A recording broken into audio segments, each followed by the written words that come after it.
Jeramie with Jeramie Lou Photography. Thank you so much for tuning in today. We have another Lightroom edit.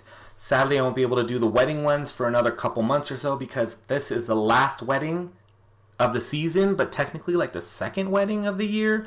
This was a couple days ago, a last minute wedding that I picked up over at Jeramie in Washoe Valley.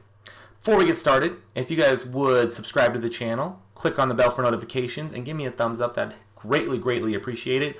We just hit 1K a couple weeks ago, and now I'm trying to go for 10K. Let's see if we can rock that out. So we're just going to do a quick Lightroom edit here, and the reason I picked this instead of an epic image, I've been doing a ton of epic images lately, but these type of images are what people are asking about, more specifically not how to edit, but how to shoot. So maybe I'll give you guys a little tutorial on that right now. So this is fairly simple. I am shooting with a Canon a Sigma 85 1.4 art lens. I'm shooting this at 1.4.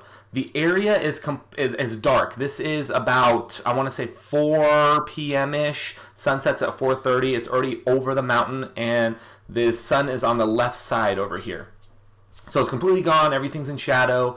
We have some cool snow in the mountains. And the way that I'm able to achieve this is by shooting with that 85, getting as far away as I can, but still composing what I need. So if you had like a 135 f2, a 100 2.8 or something like that, I wanted to shoot this at a very open aperture, 1.4. So I was able to get far back. So I'm standing far back right here. I'm shooting prime, and I grabbed the shot.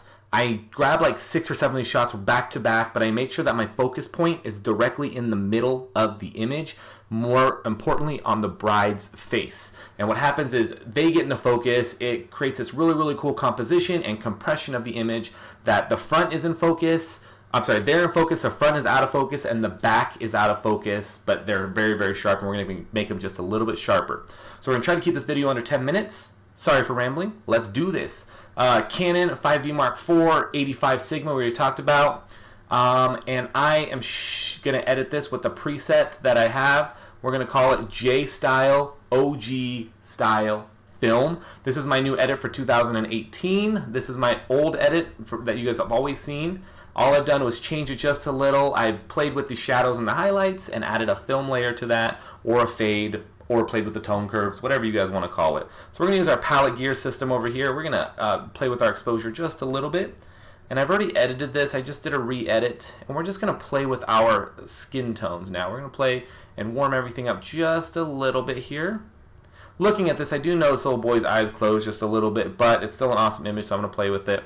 Using the palette gear system, we're going to up the magenta here just a little. I want to just warm everything up, play with the skin tones, and I stare at the bride usually, making sure that the dress isn't too overexposed, that we still see details in the dress, and that is a huge thing because people overexpose the dress, and we don't want that to happen. We just want to make sure that it stays neat and clean and still looks like a wedding dress. So we're going to play with this, and I'm going to just make this a little bit darker than normal. If we look at our histogram here, we're good to go. We're going to vignette this just a little, bring everything to the center. And the beauty with this is I don't have to touch any skin, so I'm just going to kind of show you guys what we're doing. We can now start to see that since I've played with the exposure, I can start to see where the actual sun is, right? So the sun's still hitting the top right here. I'm going to bring down the highlights just a little bit and see if that does anything. So you guys notice that change right there with the highlights? We're going to bring that down. We're just going to kind of get those mountains in play a little bit more. I love that. Now with this image, I want to up the contrast just a little bit more just to kind of get that. I am going to up the clarity here. That was at 35. Let's bring it to 50. Let's do something crazy. And we're noticing that they're popping out of the image, and that's what I want. I want this light little pop, and that's why I did it at f1.4 to get that pop. If you guys are newer photographers and shooting your images at f5.6, 6.3, 8, anything like that, you're not going to get this type of image, and sometimes you'll just get mad. Also, you'll have to add a little bit more light or shoot a lower shutter, which will cause blur or a weird flash or something like that. That'll happen. So get to know your camera settings and what everything does, and you guys will feel a lot better with your images. With that being said, I pretty much think I have this quick little edit here.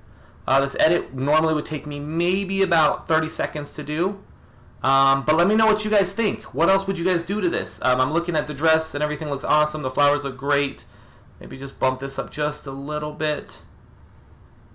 Awesome. And I'm going to warm it up just a little bit more here.